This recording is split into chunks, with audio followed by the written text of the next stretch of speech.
खिलौना लेना चाहता है, पिताजी से कहा खिलौना चाहिए, पहले तुम ये काम करके आओ तब खिलौना मिलेगा। वह काम करते हुए ही उसका मन खिलौने में रखा है।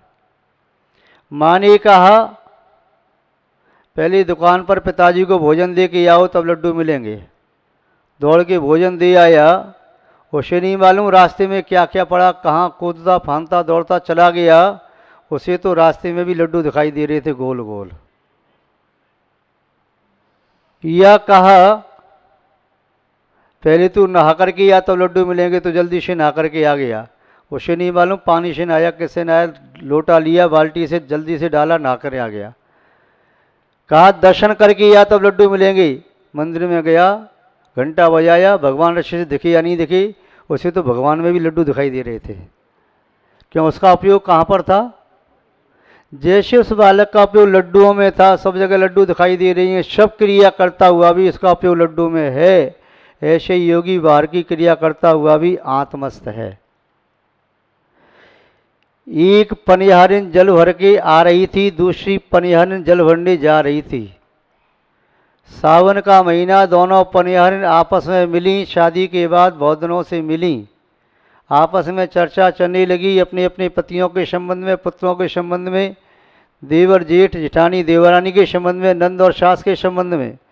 चर्चा करते करते ऐसी मस्त हो गई, उनकी क्रिया एक्टिविटी बताती हैं, वो ऐसे करती हैं ऐसे करती हैं, हाथ चला रही हैं, मुंह मटका रही हैं, फिर भी दोनों के सिर पर रखे हुए मटके गिरते नहीं हैं, दोनों का उपयोग मटके में लगा हुआ है। एक कलाकार अपनी कला दिखाता है, रस्सी पर चलता है, पहले रस्सी को पकड़ के चलता है, बाद में रस्सी पर चलता है, अंगूठी उंगली से रस्सी पकड़ता है, हाथ में बांस लेके बैलेंस बनाता है, बाद में बांस भी छोड़ देता है, हाथों से बैलेंस बनाता है, बाद में यूँ हाथ भी नहीं कर रहा और रस्सी पर चल रहा है, पैर और अंगूठी की उंगली आदि से, अंगूठी उंगली से बैलेंस नहीं बना रहा, चल रहा है, उसको भी छोड़ दिया, रस्सी पर थाली रखी और थाली पर रख कर के खिसकता हुआ जा रहा है, जा नहीं रहा, रस्सी पर थाली रखी है और फिर भी रस्सी यूँ झूले की तरह झूल रही है, वह रस्सी को पकड़े नहीं, हाथ से पैर से पकड़ा नहीं, थाली रखी है रस्सी पर, यदि स्तंभ पर रस्सी थाली रखी हो तो भी खिसक जाए, इतना झूल रहा है, कितना उसने स्वाद लिया। कहाँ है उसका उपयोग? लोग ताली बजा रहे हैं, उसका गुणगान कर रहे हैं, पर उसका उपयोग कहाँ लगा है?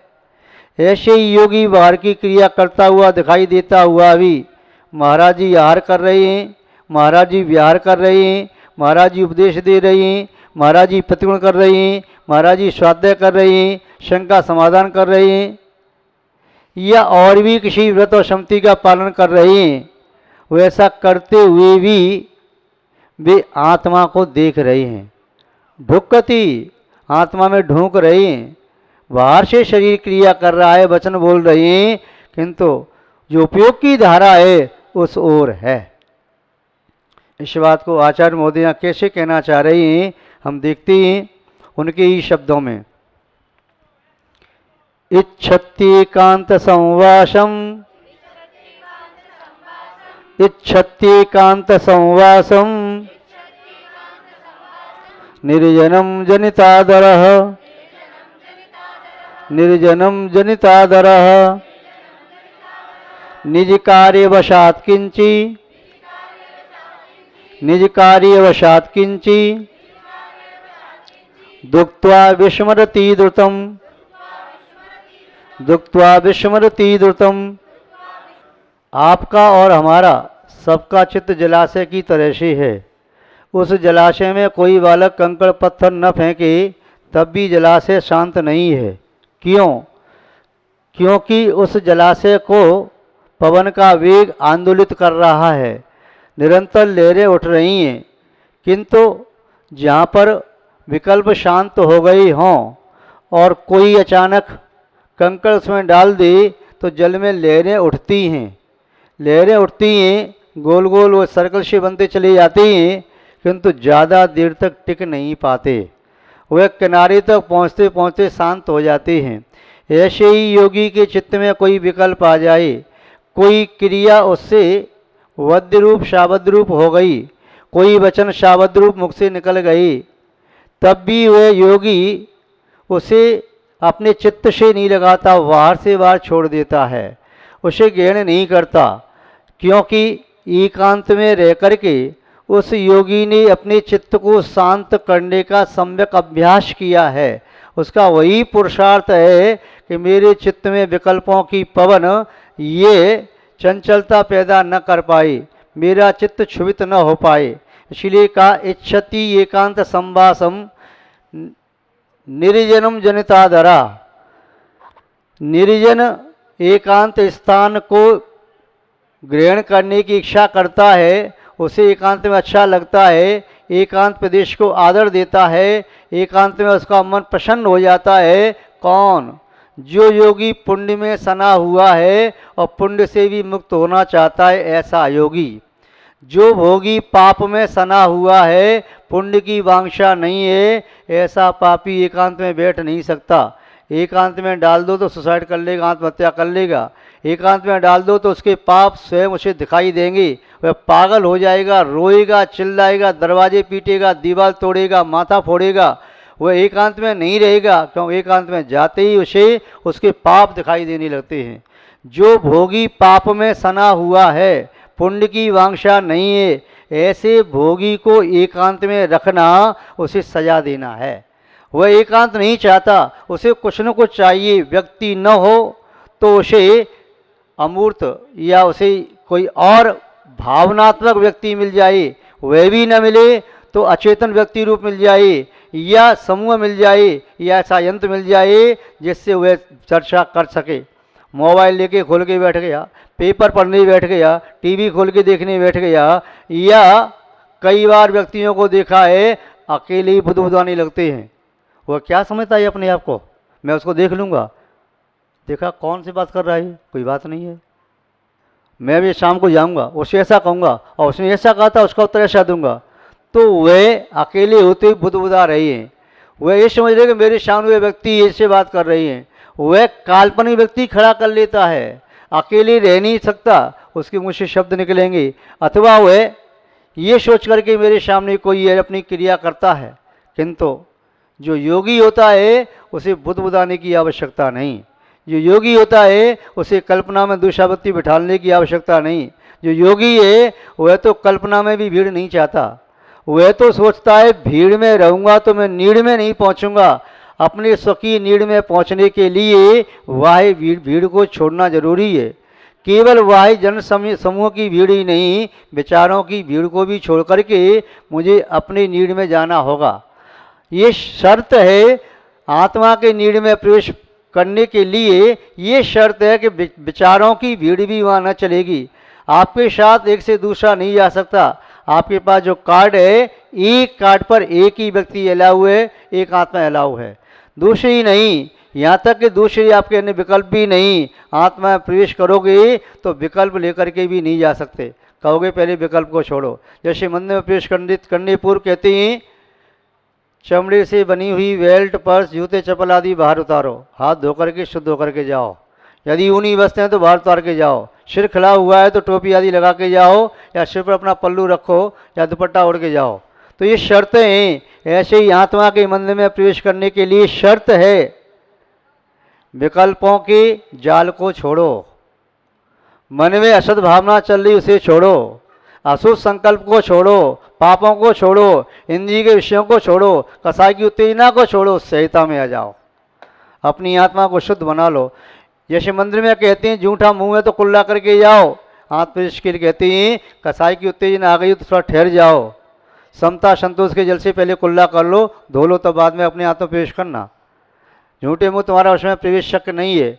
कसाई से मुंह झूठा हो गया होगा, विषय सेवन से मुंह झूठा हो गया होगा, अपशब्द बोलने से झूठा हो गया होगा। शुद्धि करो, समत्व भाव के जल से शुद्धि करो, संतोष धारण करो, तब तो वह पंचरंग के परिणामों की निर्मल पवित्र धारा बहती है। उससे फिर यदि पूरा शरीर रूपी ये आत्मा गंदा हो रहा है तो पुनः पूरे शरीर का प्रक्षालन करो। आत्मा प्रक्षालन पवित्र विचारों का चिंतन करते हुए अब उसमें ऐसे डूब जाओ जैसे कोई व्यक्ति ताप से तपा हुआ जलाशय में डूबता है, गहरा जलाशय होता ज़्यादा आनंद आता है, नदी में, सरोवर में या सागर में डूबता है।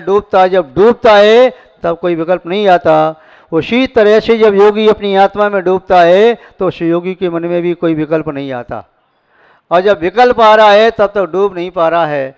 जैसे कोई डूबता हुआ व्यक्ति जब तक नदी किनारे, तालाब किनारे, झील के किनारे, बापका के किनारे, समुद्र के किनारे की वस्तुओं को देख रहा है तब तक समझना वो डूबा नहीं है, डूबने का नाटक कर रहा है। और जब डूब गया है तो बाहर की वस्तु देख नहीं सकता। योगी जब तक बाहर के पदार्थों को देख रहा है, अनुभव में आ रही, चिंतन में आ रही, तब तक योगी डूबा नहीं है, डूबने का नाटक कर रहा है। जब डूब जाएगा तो उसे बाहर की पर वस्तु देखने में, अनुभव में, सुनने में, भोगने में नहीं आएगी। जब डूबा है तो डूबा है। मान भाव आचार्य महोदय इसी बात को बता रहे हैं कि इच्छति, इच्छा करता है, एकांतम, एकांत, संवासम, निवास करने की, निर्जनम, ऐसे स्थान की। अब एक बात समझ में नहीं आ रही कि आचार्य महाराज ने निर्जन शब्द क्यों कहा, एकांत शब्द का तो निर्जन क्यों कहा।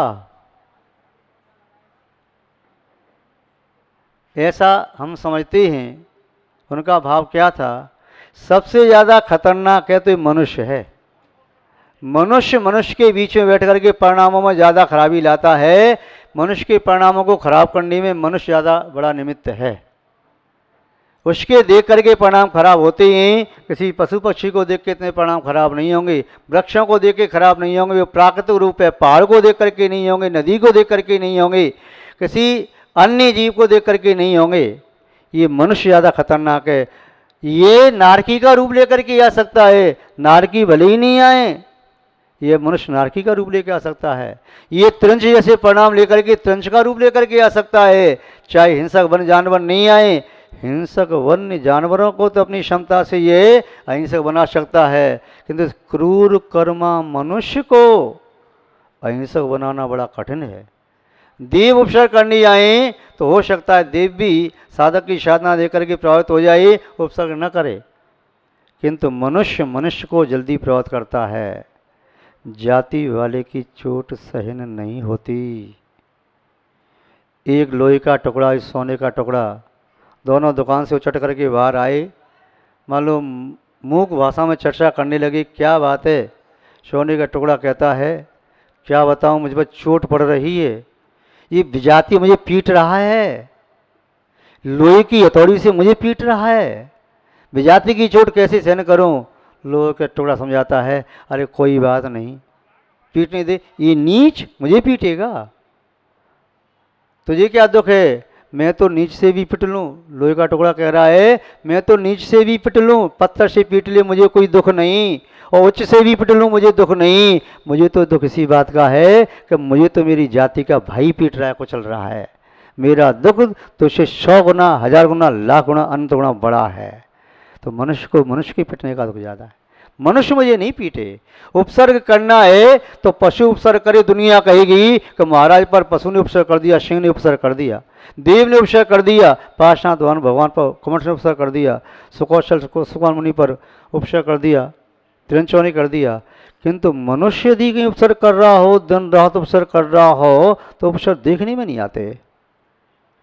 उपसर्ग कर रहा है अपशब्द कह करके उस मुद्रा के प्रति, उपसर्ग कर रहा है उस मुद्रा के प्रति अपशब्द छाप करके अखबार में, पेपरों में। जैन शासन की प्रभावना कर रहा है कि निंदा कर रहा है।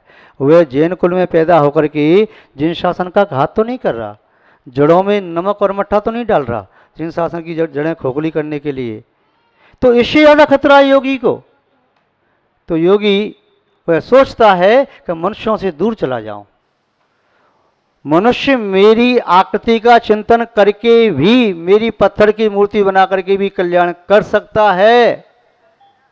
किंतु यदि यहाँ पर आ गया तो आचार्य पद्मनि स्वामी ने लिखा है कि मुनि महाराज सोचते हैं कि मनुष्यों की भीड़ आ गई तो अपना सिर पकड़ देते हैं, हे भगवान ये कौन सी आपत्ति आ गई। और यदि वे चर्चा करने लगें, महाराज की सुनैनी अपनी सुनाने लगें, तो समझो अब तो मृत्यु के समीप आ गए अब तो हम। और यदि वे श्रावक अपनी अहंकार का पोषण करें, महाराज से करवाना चाहे, महाराज मैंने इतना धन कमाया है, मेरी 4 कोठी है, मेरा इतना पैकेज है, और कहे महाराज से अपेक्षा करें कि महाराज की पुष्टि करें, वाह तुम बड़ी पुण्य आत्मा हो, तो साधु समझते आते मेरी मृत्यु ही आ गई, अब मुझे अपने शब्दों से इसकी प्रशंसा करनी पड़ेगी। तो ऐसा पतंजलि आचार्य ने पतंजलि परिषद में लिखा। तो यहाँ पर कह रही हैं, निर्जनम जनता द्वारा निर्जन स्थान के लिए वह आदर करता है, उसे अच्छा लगता है। निज कार्य वशात किंची कदाचित कर्म के उद्देश्य कोई वचन मुँह से निकल जाए, कोई क्रिया ऐसी हो जाए जो इष्ट कारक नहीं है, वचन इष्ट कारक नहीं है, ऐसा निकल जाए तो दुरुत्तम विस्मृति उक्त्वा, उस क्रिया को करके, वचन को करके तुरंत ही भूल जाता है, फिर अपने आप में लग गया। जैसे कोई व्यक्ति काम में लगा हो और मच्छर काट रहा हो तो धीमे से मच्छर को भगाया, फिर काम में लग गया। आप किसी काम में लगी, आपका बेटा बुलाने के लिए, पापा चलो भोजन के लिए, चलो अभी आता हूँ, इतना कह दिया, फिर काम में लग गए। तो ऐसे ही योगी द्रुतम शीघ्र ही कहे हुए वचन को भूल जाता है, इससे संकलिता बनी, और की हुई क्रिया को भूल जाता है, इससे संकलिता बनी। यही योगी का लक्षण है और यही आत्मकल्याण का मार्ग है। इस प्रकार पूज्याचार्य भगवान पूज्यपाद स्वामी ने इस श्लोक में आत्मस्थ होने की विधि बताई है। इसे और आगे अगली कारिका से कहेंगे। आज बस इतना ही। जय बोलिए श्री शांतनाथ भगवान की, परम पूज्याचार्य गुरुदेव श्री विद्यानंद महाराज की, अहिंसामय विश्व धर्म की। जैनम जयतु शासनम विश्व कल्याण कारकम। जैनम जयतु शासनम विश्व कल्याण कारकम।